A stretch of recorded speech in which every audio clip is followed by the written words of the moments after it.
Welcome to Wealth Coffee Chats, folks, for your daily live updates. Get the most out of today's episode by participating in the chat. Make sure you ask some questions, be part of the conversation, have a bit of fun, grab a coffee or a tea, take some notes, and get ready to start your day, folks. Quick few housekeeping rules, though. No spamming, no advertising or self-promotion in the chat. That's not on. Be kind and respectful to everyone when participating. And most of all, have a good time. Real estate investing can be your biggest asset. It also can be your most expensive asset when it comes to getting it right or getting it wrong, folks. It can be time-consuming, stressful, and that's why here at Positive, we have what's called a 6-star team, a full-service team that provides integrated wealth and property investing solutions and services simply designed to help you progress towards your goal of passive income through your property portfolio, folks. Make sure you check out our other podcasts on the Positive Mentor Network. Not only is there Wealth Coffee Chats, there's the Urban Property Investor. Drops every Wednesday with straight talking investing strategies and lessons with Sam Saggers. Property Investor Tales. This is where our clients, you guys, share real life stories from property investing, hosted by some of our advisors and strategists. And that's done every fortnight, dropping every Monday. Wealth, Wine and Wisdom, folks, that debriefs the week that was in the world of finance and property, hosted by yours truly, Jason Witten and Andy Fenton on Fridays. Hey, good morning, folks.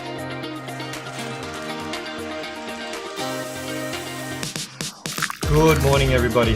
Welcome to another Wealth Coffee Chat. Hope you're well, folks, wherever you are. There it is, team. Morning. Morning, wherever you're tuning in from today. Early bird gets the worm, they say. Here at Positive, we offer a 6-star team. It's a team that help you at every stage of your wealth creation journey.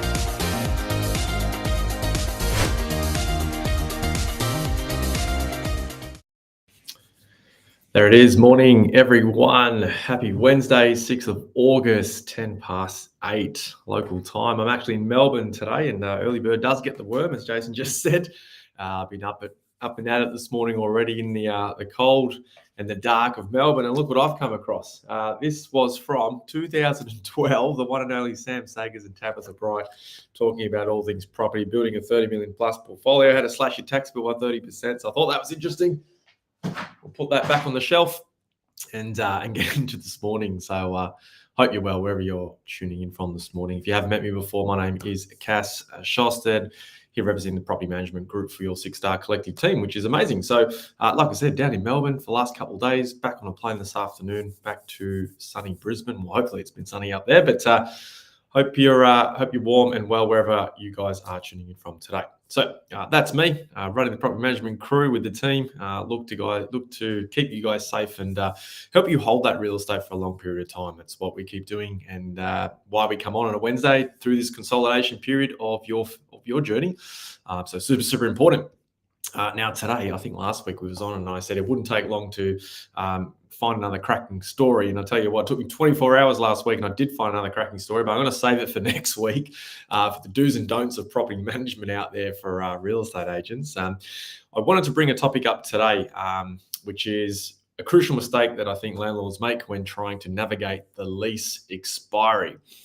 There's a lot of different reforms and legislation and ideas and processes and information out there from various property managers, industry bodies, and landlords for that matter. And so I thought after a phone call I got a few days ago, we were talking about this situation on, hey, I had a fixed term lease agreement. Is it going to roll over into periodic? And if it rolls over into a periodic month-to-month lease, what happens?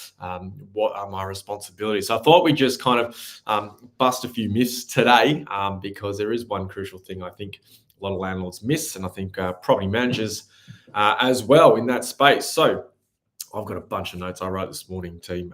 So the mistake I think that gets made a lot of the time, team, is that there is very little grasp on the actual legal framework and legislation that's actually in play. Now, of course, depending on where your property is located, state by state and territories may have slightly alterations with their ways in which you can end a lease, from fixed to periodic, and how that notice to leave and all those terms around that scenario may play out. So because there is little grasp on the legal framework, it often creates a lot of confusion. It often creates unnecessary disputes, unnecessary vacancies. Ultimately, I think where our ears start to prick up is when we actually start to lose rent, when we start to find a financial impact on the situation. It's when things start to get a bit wayward and we find ourselves in these different scenarios. And sometimes we've actually been the cause of the vacant property in the first place, except at that time you're just scrambling to try and get either new lease signed or you're trying to find a new tenant, which obviously has costs involved in that. So the crucial mistake is, like I say, a lack of or a little bit of unnecessary, I guess, actions because we don't have the understanding. And so what I want to do today is kind of just give you guys some bullet points.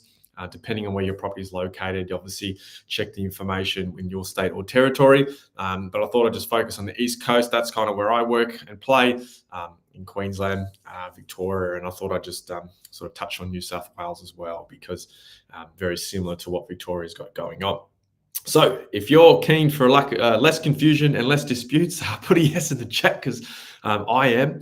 And I tell you what, in Queensland, there was a pivotal reform when it came to the way you can and can't end your fixed term lease. So the pivotal reform in here basically meant that you as the landlord and the property manager needs to provide a valid reason to end a fixed term tenancy. Now, the major difference between Queensland and the southern states of New South Wales and Victoria is that a valid reason to just end the fixed term due to it being a fixed term agreement is considered valid. And this is why in Queensland now, you will find, I'd say 95 to 99% of leases, the smart investors anyway, will tend to move towards ensuring their investment property in Queensland is on a fixed term tenancy. Now, why is that important? Well, for you guys, I think you can plan better. I think it provides you a bit of security. I actually think it provides the tenant some security as well. But I think on a rolling 12-month basis, it aligns with your ability to review the rents and things like that. So that is in there. Now, if you're a landlord in Queensland and you want to give notice to the end of the fixed term, it's a minimum 2 months notice and can actually be issued up to 1 day before the end of the fixed term. So if I've got a lease expiring tomorrow, I can still serve my notice to leave of end of fixed term today.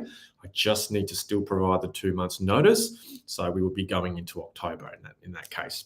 So other valid reasons, which is very similar across the board. You're going to sell the property, obviously, or you have sold the property and you're looking to gain vacant possession because the buyer wants to move in, which is what I've just gone through. So that's valid. You might be moving in, right? You might have bought your property in the future, might be your downsizer. That's valid. Significant repairs, renovations, change of use of properties, these sorts of things, they are valid reasons. Keep in mind, if the tenant wants to initiate a vacate at the end of the fixed term, they only need to provide you a 14-day notice period. Okay.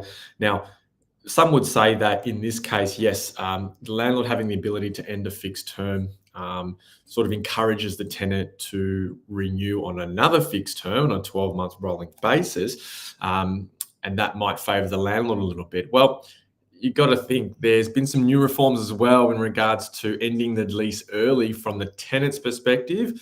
And depending on when your lease was signed and started will depend on what break lease process and costs are involved for your tenants. So I think there's an argument for both sides there, but I think, look, at the end of the day, it allows you to control your property's future at predictable intervals, right? We can make decisions every 12 months. And I think the suggestion there that I wrote down is that, they said there's less security for tenants. I'm not sure I believe that because the break lease and lessened penalties that are involved now with new leases, I think tenants still have that flexibility in that space. So that's Queensland. So again, understand the framework so you can navigate what to do next is super, super important. Morning, Chris. Yes, got your coffee. So do I, mate. Great to have you here. New South Wales, a little bit different team, a little bit different. This is the question I have. It's really important to know in May, I think it was May 19th this year, 2025, the government abolished the no grounds evictions notice, right? You can no longer just terminate a lease agreement based on no grounds. There's not a thing post May I believe it's the 19th, double check. It was definitely May 2025. So what that means is if you've got a lease agreement from 2024, 2023 prior to that, then you would still be able to supply that 30 or 90-day notice, depending on fixed term or periodic lease. But today, any leases post May 2025, it's irrespective now that you are no longer able.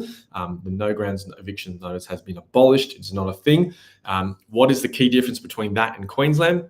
In New South Wales, the increased amount of stability for tenants has increased. That's all it means, right? As a landlord, if you not necessarily losing control, so to speak, but obviously allowing the tenant the right to occupy the premises. So from a fixed lease, if we have made the mistake and we haven't planned 60, 90 days out, as a landlord, you haven't planned your next, 1 to 2 years, you're not sure whether you're going to hold it, sell it, move in, you're not sure what's going on. When that fixed lease rolls into a periodic, please note you cannot deliver a no grounds eviction notice. It is abolished now for any tenancy starting after May.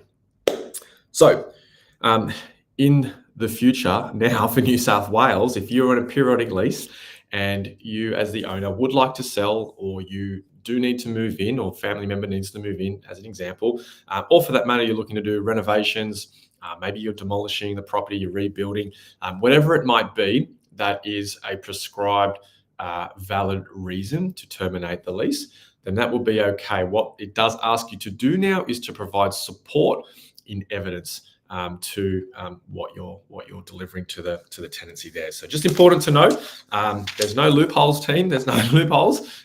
You've got to be on it, and you got to know what your 12 to 24 months might look like. Now, same reasons as I say: sale, you're moving in, renovations, etc. I think as here, the main difference, as I wrote down here, was that from New South Wales to Queensland, in Queensland, ending the fixed term is a standalone reason. In New South Wales, it is not. It is now abolished. So like I say, there's zero negotiation, zero planning, zero communication with your tenant moving forward. You might find it's just going to roll over to a periodic lease, and you will no longer have that ability to just end the lease for no grounds or no reasons, right? So it is designed for more tenant stability. It is designed for less disruption for tenants to move every 6 to 12 months. And I guess, as I said before, a continuous right to occupy the premises. Now, Victoria, in 2018, if anyone remembers, the government came out and introduced over 130 new reforms, and in 2021, they were executed and they became a thing. Now, very similar to New South Wales, it's called a no-fault eviction. Again, basically no grounds. You can't just serve a notice to leave for no reason. The prescribed valid reasons are basically the same as New South Wales and Queensland. If you're selling, you're moving in, change of use, etc. Guys can look it up on the Consumer Affairs website. But there's no loopholes, team. There's no loopholes. We can't serve a notice to a tenant, or to a renter, I should say, now in Victoria, to say we're going to undergo significant repairs.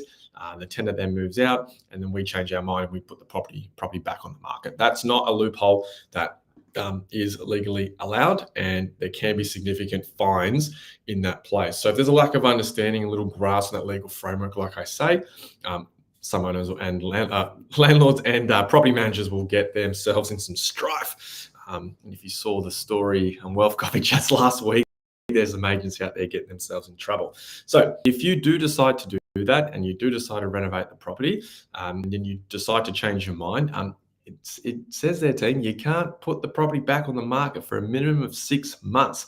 Now, that's not a great strategy, in my opinion. If you've got a vacant property for 6 months, I'm sure no one wants to give away 6 months worth of cash flow. So work with your team, work with your tenant, have a plan around what that next 12, 18, 24 months might look like, because like I say, like New South Wales, it's going to roll over from a fixed to periodic. There's no real incentive, I suppose, for the renter to renew. And you'll find in New South Wales and Victoria, it's probably a 50-50 ratio of who's on a fixed lease and who's on a periodic lease, as opposed to if you went and reviewed Queensland, you will find 95, almost 99%, I would say, of tenancies on fixed term leases.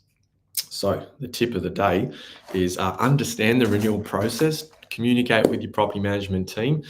We should be looking at what our plan might be at least sort of 90 days out from the end of the fixed term now. Don't leave it to the last month. Don't leave it to the last day because legislation isn't going to bend the rules for you. You've got to make sure you plan in advance. So communication is strong. Understand your strategy. It's your journey as well, team. Yes, we have diligent property management teams and some other groups around us, but it's your journey. Take the ownership of that journey, and of course, I'm always here to help. The one myth I just want to bust before we end Wealth Coffee Chats on a Wednesday is, hey Cass, my landlord's insurance doesn't cover my property because it's in a periodic lease. It is not true, team. It is not true. If your landlord insurance, not building insurance, if your landlord insurer is telling you that, team, I'm telling you, you've got the wrong policy. You've got the wrong policy. There are really good landlord's insurance policies out there that do cover you for rental arrears and damages as a very basic cover. That includes periodic leases. So please, if you're concerned, if you're worried, it's a mistake everyone makes that they think they're only covered if they've got a fixed lease, and so they stress about that. It's not. It doesn't have to be that way, team. There's certainly policies out there that will cover you exactly the same as you are covered in a fixed term tenancy, right? So please check that. It's super critical. I've seen owners get burned over my 14 years doing this, and it's not because it's only because they're with the wrong policy. That's it, full stop. So team, I hope that's not you guys, but do check that in the fine print. If you're not sure, give them a call, find out, but certainly there are policies out there that will cover you in a periodic lease. So again, it's about understanding the framework, understanding the rules, the game, playing by it, and I guess, getting a good sort of system around you in that space. So that is me and my little rant for Wednesday. Wealth Coffee Chats. Any questions, pop it in the chat. As always, love to thank you for one of the listeners giving us this topic today. I really appreciate it. If you guys got any more ideas you want to explore and chat about and solve together on Wealth Coffee Chats, down below here somewhere on the screen, there is my email address. Give me a one-two sentence line on what you're looking to solve, and we'll certainly do that together here on Wealth Coffee Chat. So that's it for Wednesday, team. Don't forget, 8:10 tomorrow, the financial planning team will be back on, and we'll do another episode of Wealth Coffee Chats. But until then, bye for now. Thanks for watching another episode of Wealth Coffee Chat, folks. Make sure you like, subscribe, and turn on your notifications so you never miss a thing when we go live. Portfolio and investing game, folks, with Wealth Coffee Chats live every morning at 8:10 each weekday. Make sure you join us. Previous episodes are also available wherever you get your podcasts, folks, as well as our other podcasts from the 6-Star team here at positivementor.com.au.